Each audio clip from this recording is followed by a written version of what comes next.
Hello everyone.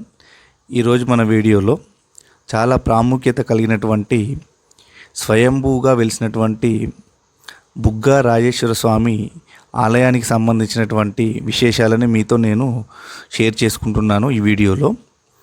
ఈ గుడి సిద్దిపేట జిల్లా నారాయణరావుపేట మండలం బంజేరుపల్లి గ్రామానికి మధ్యలో సహజ సిద్ధమైన ప్రకృతిలో అడవి ప్రాంతంలో స్వయంభూగా మహాశివుడు వెలవటం జరిగింది.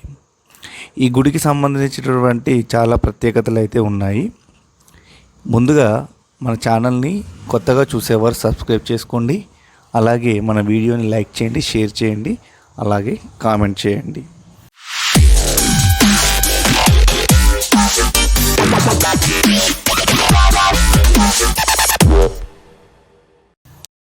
ఈ గుడి ఇక్కడ ఎలా వెలిసిందంటే 50 సంవత్సరాల క్రితం ఈ ప్రాంతంలో పిట్టల వారు నివసించేవారు. వారి అవసరాల కోసం ఇక్కడ మీకు చూపిస్తున్నటువంటి చెలిమిని వారి అవసరాలకు ఉపయోగించుకునేవారు. అలా ఉపయోగించుకునే క్రమంలో ఒకరోజు రాజేశ్వర స్వామి వాళ్ళ కలలోకి వచ్చి, ఇక్కడ నేను స్వయంభూగా వెలుస్తున్నాను, నాకు ఆలయం నిర్మించాలని వారిని ఆదేశించగా వారు అక్కడ ఉన్నటువంటి చుట్టుపక్కల ప్రజలకి ఈ విషయం తెలియజేయగా వారు 50 సంవత్సరాల క్రితం ఇక్కడ ఈ ఆలయాన్ని ఇంత అద్భుతంగా నిర్మించడం జరిగింది. ఇప్పుడు మనం చూస్తున్న ఈ గుడి 50 సంవత్సరాల క్రితం దీన్ని నిర్మించారు. ఇప్పుడు మనం గుడి లోపలికి వెళ్తే ముందుగా మనకి ఇక్కడ నందీశ్వరుని దర్శనం అయితే అవ్వటం జరుగుతుంది. ఆ తర్వాత గర్భగుడిలోకి వెళ్ళి చూస్తే మనం స్వయంభూగా వెలిసినటువంటి మహాశివుని యొక్క ప్రతిమనైతే ఇక్కడ మనం చూడొచ్చు. ఇక్కడ ప్రతి సోమవారము మరియు శనివారము ప్రత్యేకమైనటువంటి పూజలు చేస్తారు. అలాగే చాలా దూరం నుండి ఇక్కడికి వచ్చినటువంటి భక్తులు మా మహాశివుని యొక్క దర్శనాన్ని పొందుతారు. అలాగే ఇక్కడ అర్చకులు కూడా మనకి ఎప్పటికీ అందుబాటులో ఉండటం జరుగుతుంది. ఈ గుడిలో ఒక ప్రత్యేకత ఉంది. ఏమిటి అంటే ఈ ఆలయ ప్రాంగణంలో తులసీమాతకి గుడి ఉంటుంది. మనకు ఏ గుడిలో కూడా ఇలాంటి ప్రత్యేకత అనేది ఉండదు. ఈ గుడిలో మాత్రమే ఉంటుంది. ఇక్కడికి వచ్చినటువంటి ప్రతి ఒక్కరూ కూడా తులసీమాతని దర్శించుకుంటారు. ఇక్కడ నమ్మకం ఏమిటి అంటే ఈ తులసీమాతను మనస్ఫూర్తిగా ఏ కోరిక కోరుకున్నా కూడా నెరవేరుతుందని ఇక్కడికి వచ్చినటువంటి భక్తుల యొక్క నమ్మకము. ఈ ఆలయంలో మనకి ఇక్కడ చూపిస్తున్నటువంటి కోడెను మనం రాజన్న కోడెగా ఇక్కడ కట్టేయడం జరుగుతుంది. భక్తులు మనకు వేములవాడలో ఎలాగైతే రాజేశ్వర స్వామికి కోడెను మొక్కి ఎలాగైతే కడతామో ఇక్కడ కూడా మనకు బుగ్గరాజేశ్వర స్వామి ఆలయంలో కోడె మొక్కును చెల్లించుకోవడానికి అయితే ఇక్కడ అవకాశం ఉంటుంది. ఇప్పుడు మనం చూస్తున్నది హనుమాన్ గుడి. ఇప్పుడు ప్రతి గుళ్ళో లాగానే ఇక్కడ కూడా మనకి హనుమాన్ గుడి అయితే ఉంది. ఇక్కడ రాజేశ్వర స్వామి దర్శనం చేసుకున్నాక ఇక్కడ కూడా హనుమాన్ దర్శనం చేసుకుంటారు.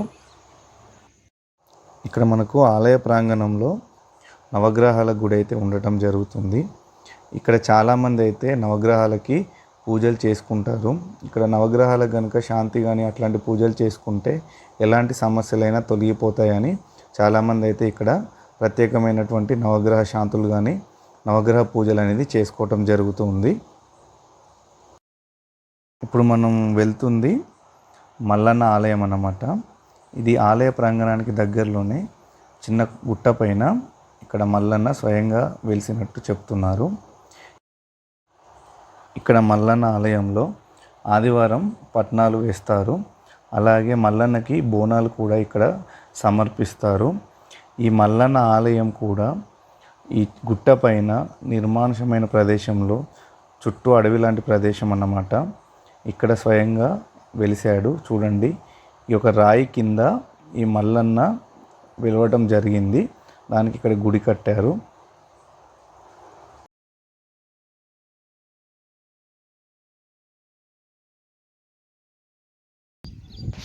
ఇప్పుడు మనం చూస్తున్నది ఆలయ ప్రాంగణానికి దగ్గరలో ఉన్నటువంటి మరొక అమ్మవారి గుడి అన్నమాట. ఇది ఈ మధ్యనే దీన్ని గుడిని కట్టడం జరిగింది. ఇక్కడ అమ్మవారు దర్శనం అయితే చేసుకుంటారు. ఇక్కడ ఈ అమ్మవారి గుడి కూడా చాలా ప్రశాంతమైన ఆహ్లాదకరమైనటువంటి వాతావరణంలో ఈ గుడిని నిర్మించడం జరిగింది. ఇక్కడ మనం చూడండి, ఈ గుడిలో ఒకసారి చూద్దాము. చూడండి, ఇక్కడ అమ్మవారి ప్రతిమ అయితే ఉంది. చాలా అద్భుతంగా ఈ గుడిని నిర్మించారు. ఇక్కడికి వచ్చే భక్తులు తప్పకుండా ఈ అమ్మవారి దర్శనం అయితే చేసుకోవటం జరుగుతుంది. అలాగే ఈ ఆలయ ప్రాంగణంలో బుగ్గారాయేశ్వర స్వామి పేరు మీద పూలవనం అయితే ఏర్పాటు చేయడం జరిగింది. ఈ పూలవనంలో లభించేటువంటి పువ్వులను బుగ్గారాయేశ్వర స్వామి పూలాభిషేకానికి పూజకి ఉపయోగించడం జరుగుతూ ఉంటుంది. స్వామివారి ఆలయం ముందు మనకు యాగశాల అయితే ఉంది.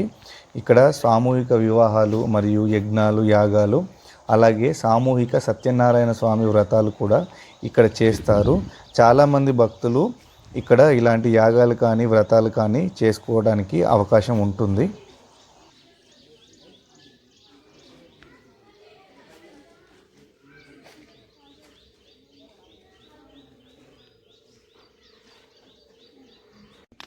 ఇక్కడ ఆలయ ప్రాంగణంలో ప్లే గ్రౌండ్ కూడా ఉంటుంది.